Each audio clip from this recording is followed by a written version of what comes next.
कलकत्ता महानगर पालिका चुनाव में कई वार्डों में प्रचार करते देखे गए अन्य जगहों से आए नेताओं को। इसी दौरान भाजपा के कट्टर विरोधी मोहित शर्मा व रविकांत भारती ने भी 65 नंबर वार्ड तृणमूल उम्मीदवार के लिए प्रचार किया।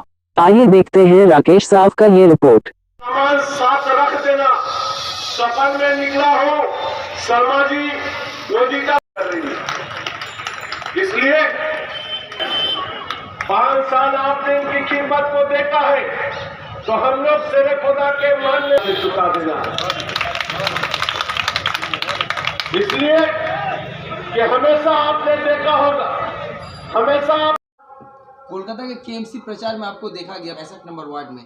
देखिए, देश का जिस तरीके से माहौल है, तो देश के माहौल में आप देख ही रहे हैं कि भारतीय जनता पार्टी जो है वो जगह जगह जाके देश के बांटने का, देश को तोड़ने का प्रयास कर रही है। तो हमारा एक ही एजेंडा है कि इस देश को टूटने से बचाया जाए, और जहाँ पर जो भी पार्टी अपनी मजबूती को दिखाती है, मजबूती का प्रदर्शन करती है, हम लोग उस पार्टी को समर्थन करते हैं। ममता बनर्जी ने देश के किसानों को समर्थन किया था, तो हमने ममता बनर्जी को समर्थन किया। आपने देखा कि उत्तर प्रदेश के अंदर जो पार्टी मजबूती से चुनाव लड़ेगी, हम उसे सपोर्ट करेंगे। पंजाब में जो पार्टी सब अच्छे समर्थन से लड़ेगी, हम उसे समर्थन करेंगे। जो भी पार्टी मजबूती से होगी, हम उसको समर्थन करेंगे। तो क्या लगता है, भारतीय जनता पार्टी कोई मजबूती वाली पार्टी नहीं है? नहीं, भारतीय जनता पार्टी कोई मजबूती वाली पार्टी होगी तो देश में दंगे कराने में मजबूत है। वो पार्टी देश को जोड़ने में मजबूत नहीं है। वो देश को तोड़ने में नंबर 1 पार्टी है, और देश को तोड़ने में नंबर 1 माहिर है वो। उनकी पार्टी के नेताओं के अगर आप स्टेटमेंट सुनेंगे तो वो कभी देश को जोड़ने वाले बयान नहीं होते। जो लोग देश को जोड़ने वाले होते हैं वो हिंदू, मुस्लिम, सिख, ईसाई को लेकर बयान देते हैं, और ये लोग हमेशा एक कम्युनिटी को टारगेट करके बात करते हैं, चाहे वो मुस्लिम्स हों, चाहे वो दलित हों, चाहे वो सिख हों, चाहे वो आदिवासी हों। इन लोगों का यही एक एजेंडा है कि किसी भी तरीके से भारत देश को तोड़ दिया जाए, उसको पार्टीशन में डिवाइड कर दिया जाए। पश्चिम बंगाल की राजनीति में कोलकाता कॉरपोरेशन का चुनाव कितना महत्वपूर्ण है, क्या लगता है? निश्चित तौर पे एक बहुत बड़ा चुनाव कह सकते हैं, और उसका सबसे बड़ा कारण ये है कि अगर यहाँ पर टीएमसी हार जाती है और भारतीय जनता पार्टी जीत जाती है, गोदी मीडिया के जरिए इसका फ़ायदा आने वाले चुनाव में 5 स्टेट के चुनाव में उठाएगी। आपके नज़र में गोदी मीडिया का परिभाषा क्या है?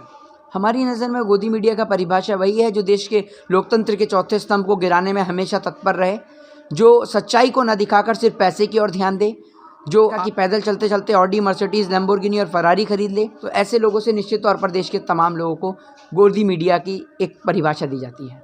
अब देश के विभिन्न राज्यों में घूम रहे हैं और अभी पश्चिम बंगाल के दौरे पे हैं जी। तो यहाँ पर क्या लगता है आपको, भारतीय जनता पार्टी को टक्कर देने के लिए क्या तृणमूल कांग्रेस ही है? हाँ, निश्चित तौर पर वामफ्रंट या कांग्रेस? तो अभी जो लड़ाई है वो वाम फ्रंट, कांग्रेस या तृणमूल की नहीं है। अभी लड़ाई सिर्फ भारतीय जनता पार्टी को इस देश से भगाने की है, ठीक है ना।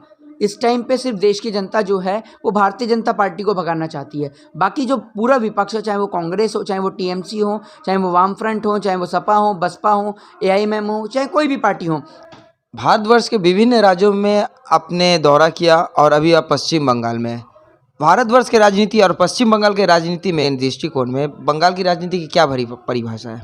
आपने जो क्वेश्चन किया कि भारतवर्ष और बंगाल की राजनीति में क्या अंतर है, नतीजा आप देखिए ना।